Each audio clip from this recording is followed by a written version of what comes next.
Hi,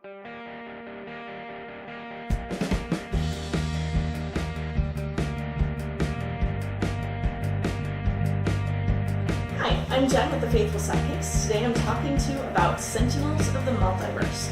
This is a cooperative card game for 3 to 5 heroes. Let me clarify.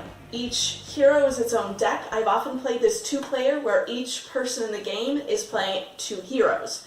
So this handles 2 to 4 players well. 2 to 5. Well, if I can do my math. Each game, there's a lot of variability in this box and numerous expansions to get. So this box is very heavy because it's very full of cards now, because we have lots of expansions in there. This box comes with several heroes, several villains, and in a few environments. Each game setup has 1 environment, 1 villain, and then at least 1 hero per player, or 3 to 5 heroes total. The fun thing is these were all created original for this game. They're not actually licensed from DC or Marvel or anything like that.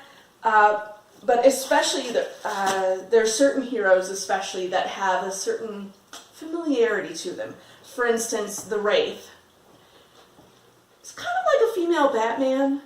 She clearly had rich parents and has things like inventions, a utility belt. She has a whole big bank of mega computer to keep an eye on things, to keep the city in check, keep an eye on. A lot of stuff like that. So, and then there's Legacy here, who feels kind of like Captain America to me, or maybe Superman. He's clearly the leader of a group that, you know, is going to take charge. He's actually really good at assisting other heroes in getting things done. I also have set out right now the hero Tempest, who he's just a really great, he's probably the best healer in the game. He also can hit everybody all at once, whereas most heroes hit 1 at a time. So, and our villain has a lot of nasty, unpleasant stuff, including lots of other targets to come out. Okay, clearly this villain doesn't have as many. There's a target. He starts out with an extra target, and there's a target, and so forth. So having heroes that can hit multiple villains at a time is lovely. In this game, the villain goes first, because the villain is clearly making troubles for everybody, and that's why the heroes have to step up and do something about it. They're not going to preemptively attack somebody who might become bad. That's not how heroes work. Anyway, you start the game with the villain, and each villain is distinct, and their deck is distinct, and they have a little card that explains setup and how this particular character is played, like what they do differently. But the basics of this game are play, power, draw. It's actually almost a mantra in the game. So when a hero starts, you've got the setup that the card tells you, and then he plays a card. He does whatever's on his card to say here's how he plays, and then every other card that's out for him does anything that its text says. So in this case, let's see, Baron Blade deals each hero target, that's all 3 of our heroes. Sometimes heroes can bring out additional targets. For instance, Visionary can bring out a decoy, who also has health. So each hero target 2 toxic damage. In this case, the decoy would take the hit, as well as Visionary, unless the decoy is still standing and the decoy takes the damage for Visionary besides. But decoys don't have a lot of health. And then we play the top card of the villain deck. So everyone would get damage in the form of damage tokens.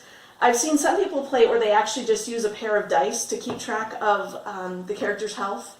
They'd have D10s, 1 for each digit. So, you know, whatever works for you. And then they would play the next card. Oh, reduce damage dealt to Baron Blade by 1. Thankfully, we have these lovely tokens with the game that help us track that sort of thing. So you put that someplace useful to remember it. And then you would double check what this says. That's done. At the start of the villain turn, if there are 15 or more cards in the villain trash, Baron Blade's Impulsion Beam activates, pulling the moon into the earth. Game over. When Baron Blade would be destroyed, he has a health of 40. Flip him instead, and then there'll be instructions on the back side of this card to tell you how he works when he's flipped. So each villain has two sides, and they all work differently as to how that flip happens and what happens when they're flipped. Then the heroes would go, then the environment goes. And for the heroes, there's starter turn. Sometimes there's effects that happen at starter turn. They happen right away. Then you play a card from your hand. Then you use a power. Each hero has a power on their character card, and sometimes they have other cards that you can play out that add a power. For instance, Wraith has an equipment card right here that has a power on it that says reveal the top two cards of the villain deck, put one of them on the top of the deck and one on the bottom, then she gets to draw a card.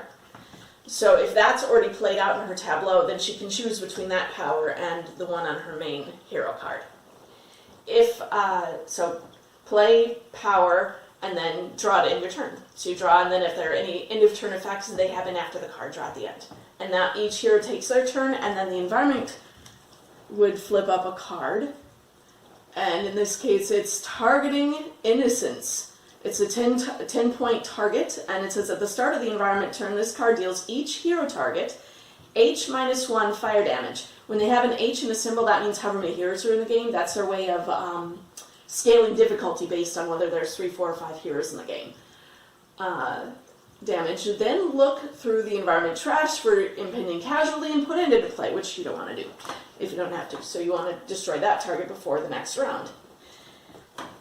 And the game continues until you defeat the baddie, or in some strange cases, the villain actually has a different sort of win-loss categorization. Each one is different.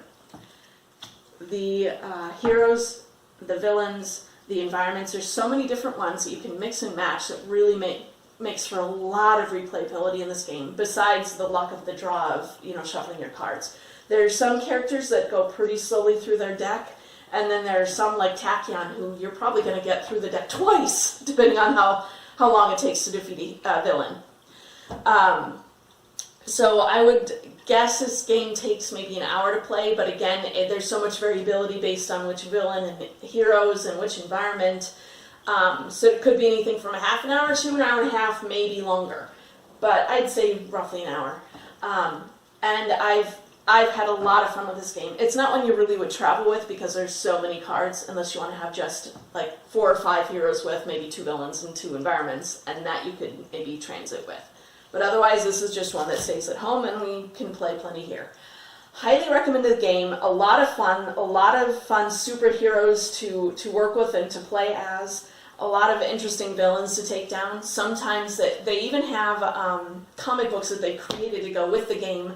And sometimes there are heroes that later become a later iteration or expansion has them as a villain, or vice versa.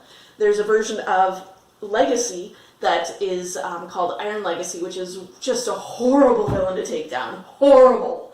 That came with a later expansion. Anyway, I could go rambling on, but there's just a lot of good stuff in this game. A lot of fun. Highly recommended.